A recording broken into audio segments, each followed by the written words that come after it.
listening to Driving Law, a podcast by Kyla Lee about all things related to the rules of the road.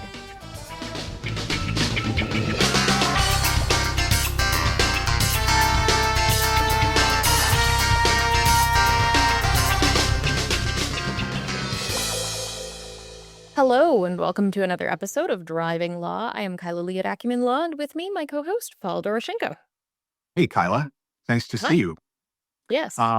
I got to see you at the Supreme Court of Canada earlier this week. Yeah, I mean, that was going to be our first topic this week. I was at the Supreme Court of Canada. The little braggy topic, but not actually. It was more along the lines of, was going to be our topic in terms of that being at the Supreme Court of Canada, the case, and the judge's questioning. What I found interesting, maybe you can go into the case, but I'm going to just say off the top, was that you were representing WiCCD, which is Women in Canadian Criminal Defense, and essentially providing a feminine perspective, female perspective, feminist perspective on the issue of being detained by the police. And it was fascinating to hear it. You told me about it, and I had, some expectation of what was coming, but the way that you phrased it and the way you said it was very precise, very clear, and really revealing. Very helpful for me. And I sat there as I watched it, your submissions, and I thought, what's going to be the response of the bench? And I thought, every woman on the bench is going to be sitting there going, yep, that is the experience. Yeah, been there. And then the men on the bench, I like to think were saying to themselves, oh yeah, shit. Yeah. But I didn't think of that. I hadn't viewed it from that perspective. But the other thing that I thought they might be thinking, and I should give them maybe some more credit, was we're not going to make the law different for men and women. Of course, that's not actually the issue. It's an issue of fairness. But it was your submissions were powerful and thoughtful, and I saw that LinkedIn comment about someone who was brought to tears by them. It was very impressive, Kyla. So let's talk to people about the case. Yes. Okay. Well, before, you just shower me with praise, I want to say it was not all me.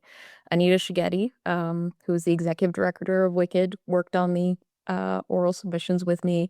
And the factum was written by me and also a lawyer, Shweta Tejpal, and a lawyer, Kaylee Glosson, and a lawyer, Megan Delaronde, and also our lovely articled student, Alice. So it was a big, big team effort. It was wonderful. I think Alice had a major contribution in there. I don't know about the contributions of the others. I just know I saw some of her work as it was going through, and she's brilliant and wonderful, and I can't wait for her to be a lawyer.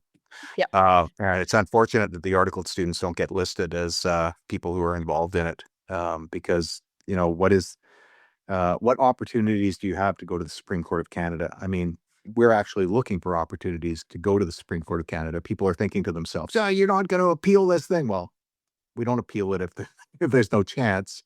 We don't appeal it if it's not something that's likely to get where you want to go. We don't appeal it if there's not an issue that's going to get to the Supreme Court of Canada. That's the goal for the Supreme Court of Canada. It's only in circumstances where there's, some good reason to be there. Yeah. I will say, I know a thing or two about what's likely to go to the Supreme Court of Canada. Well, I know you're 400 plus episodes. a decade of your analyze. If you're new to it, people should know Kyla has a weekly video series on YouTube, cases that should have gone to the Supreme Court of Canada but didn't. And she's been doing that for years, looking at rejected applications for leave to the Supreme Court of Canada. Yeah. Anyway, the case is about your right to silence and the right to be free from self-incrimination. Specifically, and a lot of people, I think, don't realize this because nobody ever tells you, which is one of the things that was brought up in the hearing, that when you're in an accident, every province, every territory has a motor vehicle act or equivalent that has a provision that says you have to provide certain information to the police about the accident. Usually who was driving, how it happened, who was in the car with you. And if you don't do that, you can be charged under your provincial statute. But also, if you do that, the criminal code says, well, even though it's self-incrimination that you're forced to do, we're going to still allow the police to take this evidence, and we're not going to use it as proof of anything at trial, but the officer could use it as grounds to believe you committed an offense and to demand samples or arrest you. In circumstances where there's also some evidence that you may have committed an offense. Yes. Right. Like but it's a statutorily compelled statement in violation of your right to silence, and then using the results of that compelled statement For for grounds. the purpose of a further investigation and Yeah. bringing So- attention. I mean, it's essentially the criminal code piggybacking on powers that the provincial statutes have that the criminal law would not tolerate. Yes. You couldn't write that into the criminal code. It would be struck down. So it's a creepy backdoor from my perspective, and this is something I dealt with. We used to call the white and powers issue that I've dealt with for 26 years of practice. Yeah. So it presents two practical problems. The first practical problem is that people don't understand the sort of limits of this. So people will start talking and they'll go too far and they'll say things that they shouldn't have said, or they'll, follow the law. They'll give the statement they're required to do, and then they'll, create essentially a certainty by which they end up charged because they give enough information to fill in the gaps. Usually who was driving? That's the big question. In fact, one of the interveners in the hearing, he was the first intervener to speak in that wasn't the attorney general of somewhere. And he said, let's just take a step back. Because in practice, this is what happens. And took it back to the real world of what it's actually like for people who are experiencing these arrests rather than the academic aspect of it. Well, the thing is, you're detained and you make that statement because you're compelled to make that statement. And then even if it's not admissible at that point, you can't make a ruling on admissibility at the roadside.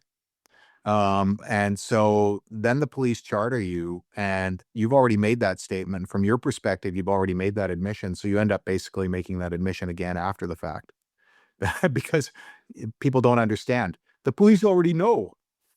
And so they end up basically shoehorning it in after the fact, despite the fact that you've got a right to silence, because you think that your right to silence doesn't apply to things that you've already admitted.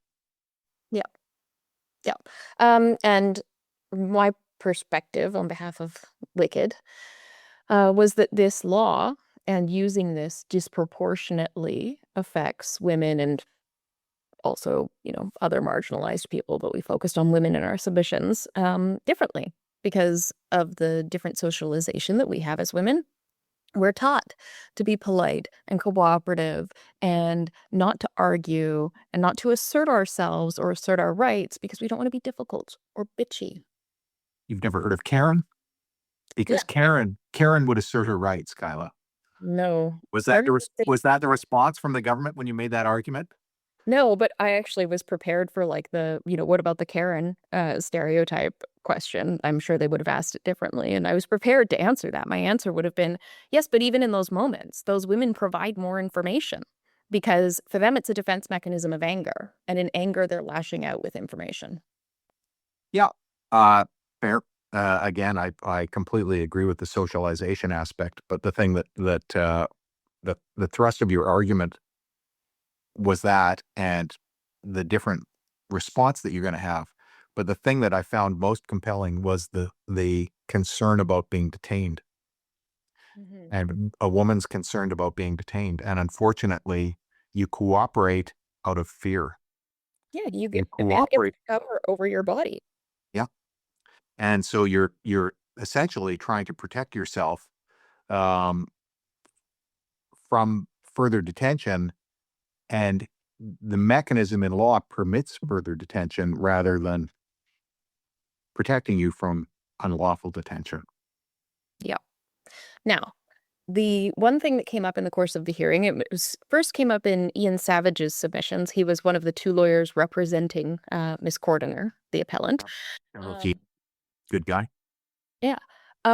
He said, it's not that hard. Like, we're not saying that there's going to be this onerous process for the police. All they really should have to do is tell the person, now I'm moving from these questions you have to answer into questions for a criminal purpose that you do not have to answer. Like, just, that's it. That's it. That's that easy. And then for women. Well, they should probably say the answers you've given to me are not answers that I can use anymore. You would have to answer them again, and you're entitled to not answer them. Yeah. But like for women, it gives them the permission they need. It is okay. We're creating a social expectation that you don't answer these questions if you don't want to. Yes. Yeah. Would make it an option at that point where it doesn't seem like an option otherwise. Like, it's basically just moving the 10A. And I don't know if I explained this clearly in my submissions. I wanted to say it, but it's basically just moving the point at which you would 10A somebody from the point of detention to the point of gathering the grounds for the detention. Often seconds earlier. Ultimately, to me, it is just an issue of fairness. Like, it's just a simple issue of fairness. And unfortunately, the charter doesn't say you have to be fair. And that would have been I could have saved myself identifying 22 charter breaches in the hearing I just conducted if I could have just said this is unfair. But I guess we have to try and figure out what is fair and what's unfair, and that's why we spell it out in the charter as best we can. But sometimes, the first version of the IRP scheme ultimately was just unfair, and the judge just lumped it in as a Section 8 violation, when really the argument was it's unfair. In this circumstance, 10A violation, 10B violation, I think, would be the way that you would characterize it. Yeah. Now, do we have anything else to say about this? Because I know you have a very busy day, and I know you want to move on to our next topic. Yeah, we better move on. Okay. Our next topic is about AI. And you might not think initially that this is actually driving law, but it is. It has a connection. So there's a company based in the US called Clearview AI. And they were also working in British Columbia. They had servers in British Columbia. And what they would do is they would work with law enforcement or anybody else who wanted to pay them.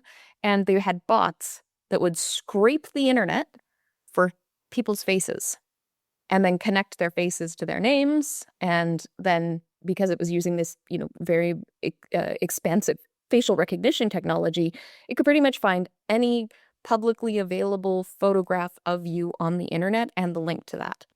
And then it was providing that information to the police to identify, people of interest or whatever. Yeah. It started off in the context, I think, of originally a shopping mall or something that was using it, but this company went further and did more. Yeah. And I think, they have been, thankfully, banned from doing this in British Columbia. So there was a complaint to the privacy commissioner. Clearview, in response to the complaint, pulled all its servers from BC and said, nah, you can't rule on us because we're no longer there. And the privacy commissioner's like, no, you only have to demonstrate a connection to British Columbia, and you're scanning the faces of people in BC, so fuck off. Yeah, fuck off. It's almost like the admission of guilt by doing it. We're guilty, but you can't get us. And then, and then they argued that, well, no, because if you put your face on the internet, then you're making that public for any purpose whatsoever. And the privacy commissioner again was like, no, you're making it public for the purpose for which you put it on the internet. Your privacy doesn't cease to exist just because you posted something. It's within the context for which you posted it. Yes. Which I like. I like that from the privacy perspective. So what does this have to do with driving law? Well, we have heard about companies that are going to be proposing and attempting to do things like AI-powered distracted driving enforcement with cameras that'll watch inside your vehicle and identify if you're using your phone. And then, we've had Richmond having cameras that have facial recognition technology on them, high definition cameras that can see into vehicles. We are in a precarious position with the speed at which this AI technology is advancing, that we could lose our privacy rights for what we're doing in the vehicle and become, as you often say, policed by robots. And decisions like this kind of put up a big roadblock to that. Provides some comfort to it that the privacy commissioner has this authority. So the company appealed it, ultimately ended up at BC Court of Appeal.